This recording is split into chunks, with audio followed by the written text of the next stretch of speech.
De nouvelles violences ont eu lieu dans le quartier des Grésy dans la nuit du dimanche 14 juin au lundi 15 juin. Au moins 12 personnes ont été blessées durant le week-end, marqué par l'arrivée à Dijon de dizaines de personnes prétendant appartenir à la communauté tchétchène. Troisième nuit d'une nouvelle fièvre à Dijon. Plusieurs dizaines de personnes prétendant être tchétchènes se sont à nouveau rendues dans le quartier des Grésy, armées pour la plupart de barres de fer. Aucune exaction n'a cependant été constatée ni par la police, très nombreuse, ni par nos journalistes présents sur place. L'impressionnant groupe s'est déplacé une bonne partie de la nuit dans un cortège de véhicules. Ses représentants nous disent vouloir régler un conflit avec des revendeurs qui auraient battu il y a quelques jours un jeune Tchétchène, un jeune homme grièvement blessé.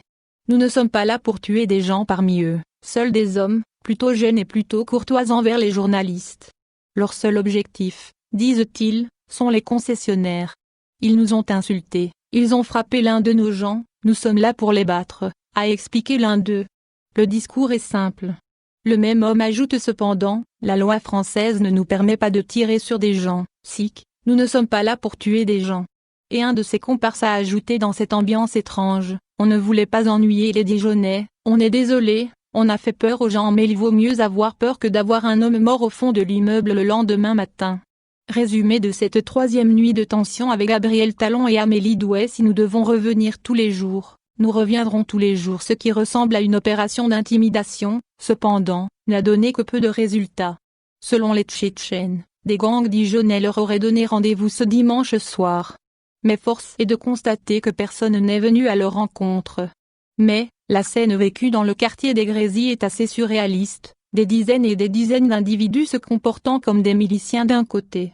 À quelques centaines de mètres, des dizaines et des dizaines de CRS et de policiers en civil.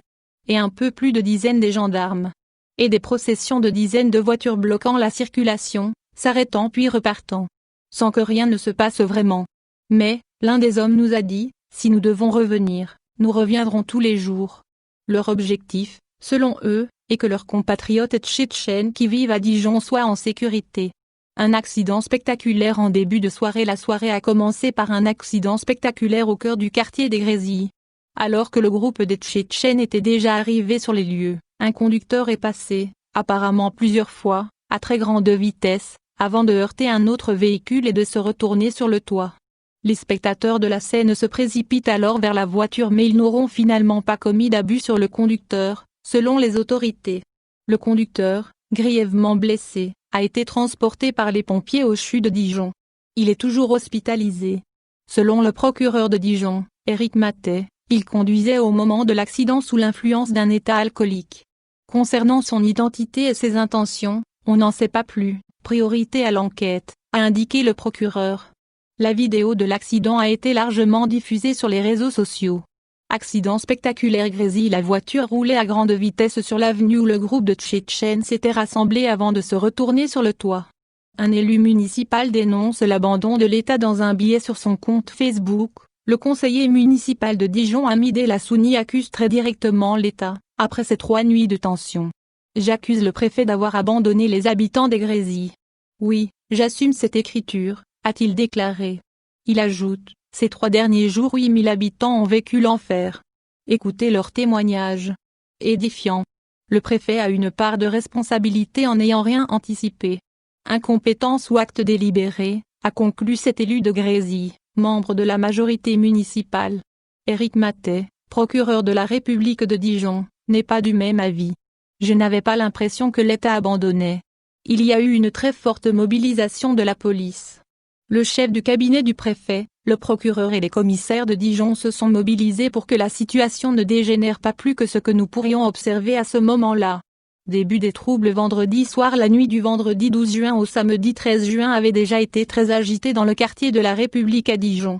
Plusieurs dizaines de personnes se sont rassemblées vers minuit, place de la République, après avoir laissé leur véhicule dans un parking, non loin de la cité judiciaire.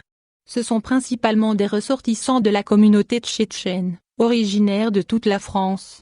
Plusieurs vidéos sur Twitter confirment cette poussée de fièvre. Après qu'un jeune homme d'origine dièse tchétchène âgé de 16 ans a été frappé par des hommes âgés de 25 à 30 ans par trahison, les Tchétchènes de toute la France se sont rassemblés pour se rendre à Dijon. 696 personnes en parlent. Un bar à narguilé ciblé. Ces individus ont attaqué le bar à chicha Black Pearl du boulevard de la Trémouille. Selon les témoignages que nous avons pu recueillir, corroborés par les vidéos, la plupart étaient cagoulés et armés, en leur possession, de barres de fer, de couteaux, de marteaux, de tournevis et de battes de baseball. Alertés, la police de la brigade spécialisée de campagne, BST, et le BAC sont intervenus rapidement sur les lieux. Ils ont eux-mêmes dû retirer leurs armes et utiliser des gaz lacrymogènes pour disperser les gens et se désengager. Le vice-procureur de la République de Dijon fait état de 10 blessés, dont certains gravement, précisant que d'autres violences ont été commises la même nuit dans le quartier des Grésy. La piste du règlement du compte. La police a pu entrer en contact avec ces personnes qui se disent d'origine tchétchène et qui leur auraient dit qu'elles n'avaient rien contre la police mais qu'elles auraient un problème avec un groupe de Dijon. Aucune arrestation n'a été effectuée. Comme à Nice il y a quelques jours, ce groupe s'est en effet mobilisé pour intimider les marchands qui sévissent dans la ville, explique un représentant de la communauté. Surtout, ces faits surviennent quelques jours après qu'un jeune de 16 ans a été battu à Dijon par un groupe de marchands plus âgés. Il serait toujours hospitalisé dans un état grave. Menacé d'une arme à feu, on lui aurait dit « Nous vous laissons en vie pour que vous puissiez dire aux autres, Tchétchènes, que nous ferons cela à chacun de vous. » Vendredi soir, le calme est revenu rapidement dans les rues de Dijon, où le verre brisé était encore visible samedi 13 juin, autour du bar endommagé.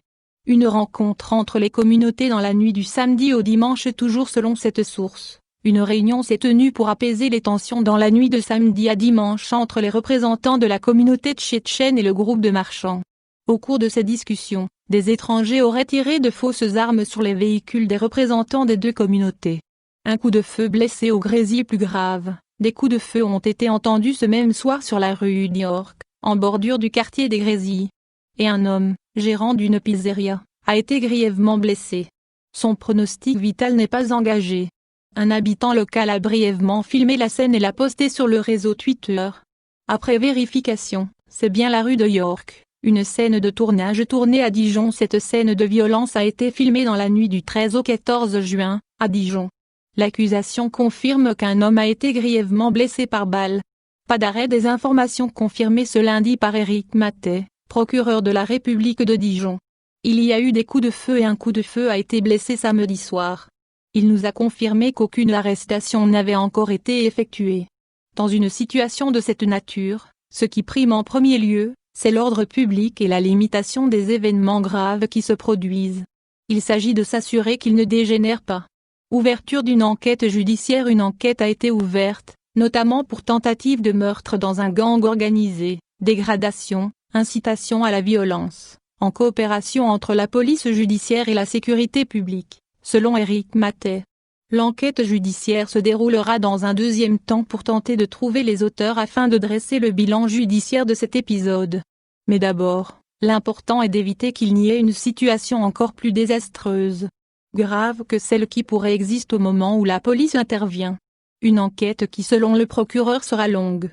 110 CRS comme renfort. Le parquet indique ce dimanche que toutes les lumières sont rouges.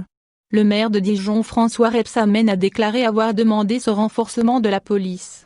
Des renforts arriveront ce soir, lundi, 1 ou 2 entreprises, pour sécuriser et rassurer, a déclaré à l'AFP le maire socialiste sortant après un appel téléphonique avec le ministre de l'Intérieur, Christophe Castanet. La préfecture a indiqué qu'une demi-section de CRS, 37 policiers, et des renforts de la brigade anticriminalité étaient déjà arrivés dimanche. Une escouade de gendarmerie mobile, 110 soldats, devrait donc être déployée ce lundi soir.